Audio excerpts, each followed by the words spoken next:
Wow, so this is my logo from 8 years ago and my Fallout 4 gameplay from 8 years ago as well. Wow, down memory lane. But yes, we are revisiting Fallout 4 for a reason today because, of course, after the Fallout Amazon TV series release, Fallout 4 has grown in popularity. We're going to talk about that, the actual numbers. It's really impressive.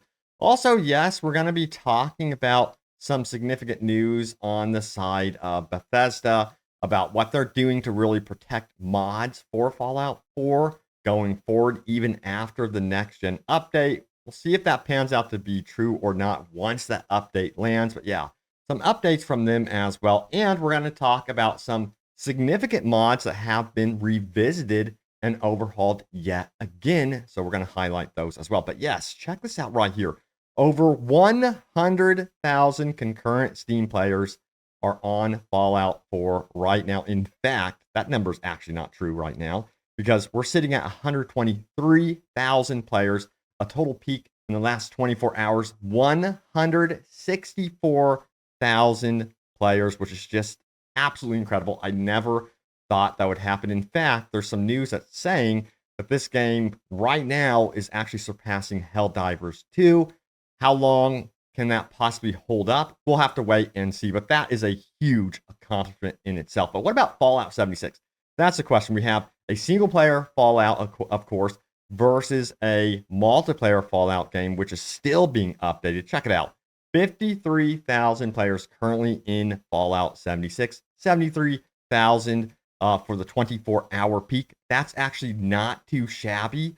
And I thought people would completely give up on Fallout 76, but it seems like it's holding on to quite an audience, which is saying something. And they've done some really, really cool updates. And they're also doing a map expansion to that one, which is in the public test realm currently for Fallout 76. I really, really want to check that out. Hopefully I can get a video out about that one. But it excites me to see that Fallout is back on the radar, especially like Fallout 4, because I have very fond memories of covering that here on the channel. That was like one of the games that really took my channel off, and it was just so much fun covering. And I really, really love going down memory lane about that one. But anyway, let's talk about what is going on the side of Bethesda and what they're doing going forward to really protect Fallout 4 and its mods when it comes time for this brand new next-gen update for Fallout 4. So check it out right here.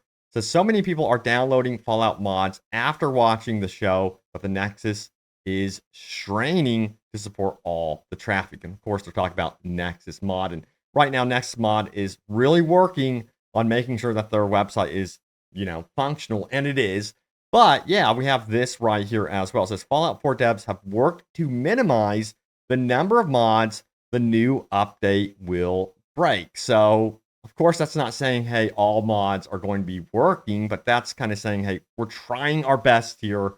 But yeah, I would expect mods to be breaking. But here's what the article goes on to say. It says, last week, Bethesda announced Fallout 4's new gen upgrade would be launching later this month on April 25th, nearly a full decade after the RPG originally released. The overhaul boasts 60 frames per second mod support for those on consoles, but players on PC were worried that the update would severely mess with and possibly even break some existing community mods. Now, with Bethesda has responded to those concerns in the tweet below, the developer reveals that it's worked to minimize, of course, impact to the majority of the community mods. Hey, they actually say majority, so we'll see. Now, meaning the vast number of existing mods out there for Fallout 4, which work with version-specific content, should see relatively little impact or change when the update arrives next week on PC. But people are still questioning this. They're like, I don't believe you, Bethesda, whatsoever. I know what you did with Skyrim after that update and what happened with all those mods. So yeah, I get the concern for sure. And you're just going to have to really look out for updates on the side of the modders, telling you what you need to update and that sort of thing. It's just going to be, I think, the usual story here. But I really, really do hope that they've learned from their Skyrim update and how significant that was to the modding community in terms of, the negative reaction there. Now, let's talk about some really cool mods that have been revisited here more recently. You guys may remember the karma system in the Fallout games. Well, check it out right here. It goes on to say this right here. It says new Fallout 4 mod brings back karma, but makes it actually good. I'm kind of torn when it comes to karma systems myself. I mean, if you're just stealing items and no one sees what you're doing, then it shouldn't activate a karma system. The good news about this mod is they have a bunch of perimeters that you can set. So if you do want to steal something when no one is looking and it doesn't activate the karma system, you can do that. Or if you want to have it where it does activate the karma system no matter what, and it tracks your evil doings versus your good doings, you could do that as well. Now, it says this, uploaded by BP42S, the Fallout 4 mod called Karma. Well, that's simple enough to remember.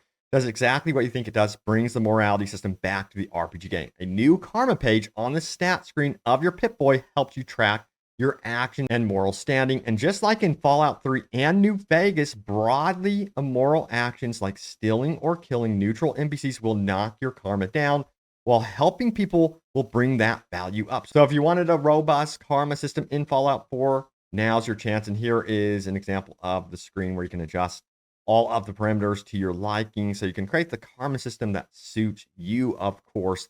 So yeah, I'll throw the link in the description below to this system if you want to check it out. But also there's this really extensive perk mod, which was completely overhauled recently. I think it's like version 2 now.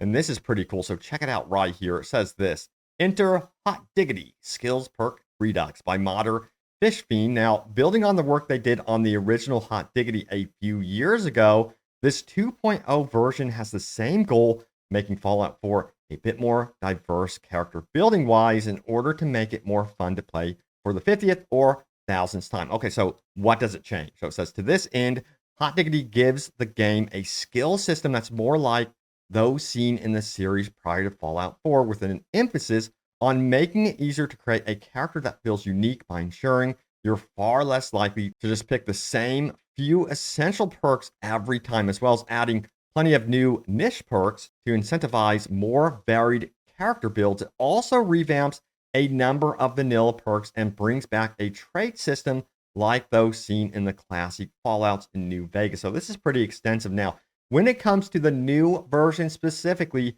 Fish Fiend says the mod's been rebuilt from the ground up to provide a better player experience with better compatibility. They've also added in 50 new perks, including one called Frog Legs that looks to let you bounce around the map.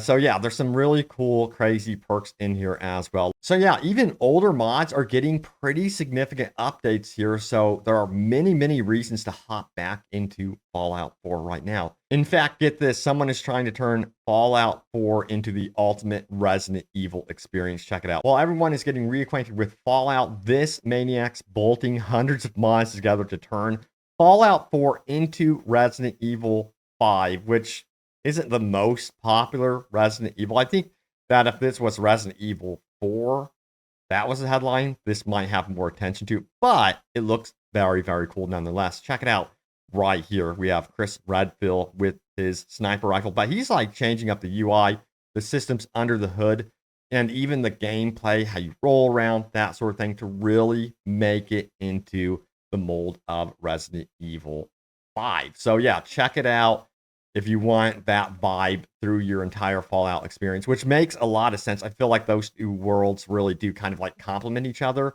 considering they're very post-apocalyptic. But yeah, there it is. The latest happenings around Fallout 4. It's so good to see, you know, Fallout 4 back on the radar. But honestly, I just want Fallout 5 at this point. And if you're wondering what's going on with Fallout 5, what has been officially said by Bethesda is that is years and years away. They are really right now focused up on, of course, Elder Scrolls 6 primarily. And then, of course, there is a smaller, more dedicated team to releasing this next-gen update for Fallout 4. But man, you know, I miss Fallout. It's such a shame that we don't have like a brand new Fallout game timed with this Amazon TV series, which would be tough to do, of course. But hey, at least we have Fallout 4 and the glorious mods that support it. But yeah, it's good to see it back in the limelight for sure. But anyway, thank you all so much for watching. I'll keep you guys up to date on all things happening around Fallout 4, Fallout 76. I really do hope to check out that new map expansion, by the way.